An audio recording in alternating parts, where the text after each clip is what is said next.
there I was, scrolling through Twitter. Then I saw this meme.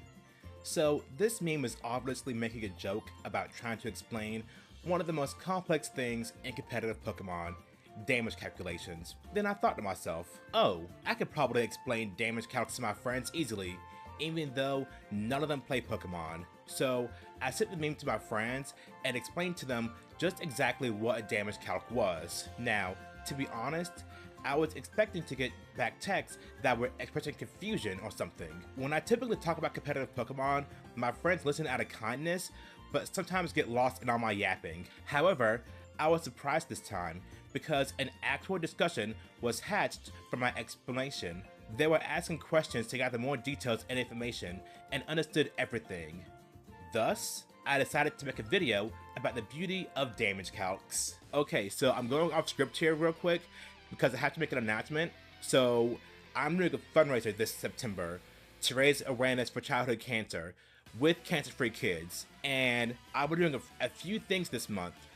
So one, I am running 100 miles this month, and two, I'll be doing a lot of streaming this month. I'll be doing a lot of tournaments, I'll be doing a lot of team building, and I'll just be having a lot of fun on stream.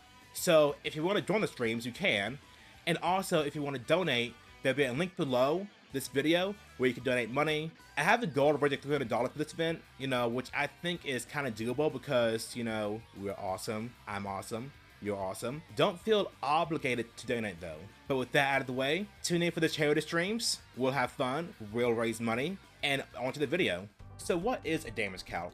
In competitive Pokemon, when a Pokemon takes damage, the amount of damage it takes is decided by a complex equation in the code of the game. It has variables that are things like the strength of the move and the stats that each Pokemon has. When you play a Pokemon at the competitive level, you want to have as much knowledge as you can to remove as much guesswork as possible. How do you do that? Well, you use damage calcs. You essentially plug in the variables to scenarios you expect to face during a Pokemon battle and throughout a tournament, so you know how much damage your Pokemon will take and how much damage your opponent should take. This way, you can make better judgment calls when deciding what to do in a battle. You can't bring notes with you to a Pokemon tournament, so players will literally memorize a few dozen damage calcs to prepare for a tournament. A great example is my National team back in 2023. I used a unique Fluttermane set that did the following. 1.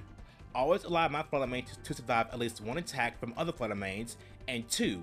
Would always do at least 85% to most Fluttermanes with the move Moonblast. I also had a Pokemon named I Bundle that could do at least 15% of my opponent's Fluttermane's health, which would result in me getting rid of my opponent's Fluttermane in one turn. When I explained this to my friends, I got an interesting question back. What if my opponent doesn't have a Fluttermane? I was genuinely surprised by this question because it raised a key part of damage calcs. What do you even damage calc for? This is easy and hard at the same time. You see, Pokemon is a strategy game.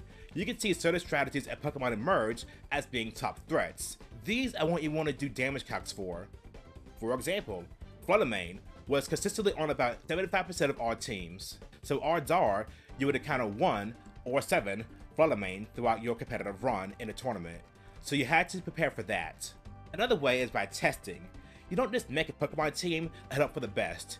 You test using websites like Pokemon Showdown that allow you to quickly build teams and test them against other players. When I prepare for a tournament, I do dozens of battles. I take notes of things that I lose to and how often I encounter them and how much damage my Pokemon dish out and receive. Losing to an off-the-wall strategy isn't to be that alarming, but to be losing to common Pokemon and strategies consistently is not a good thing. That is when I go back to the drawing board and use my damage calc to help me fine-tune my team.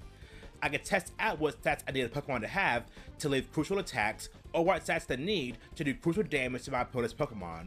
This can also help me decide what Pokemon to bring to a tournament. For example, my Orlando team had over 20 versions of it. It took a lot of damage calcs to finalize the team, and I'm happy with how it turned out. I went 6-3, so not the best but not the worst either. And there you have it, a very short crash course into what damage calcs are and how competitive Pokemon players use that to prepare for tournaments. Thank you all for watching, and don't forget that you will love you that you matter. Goodbye.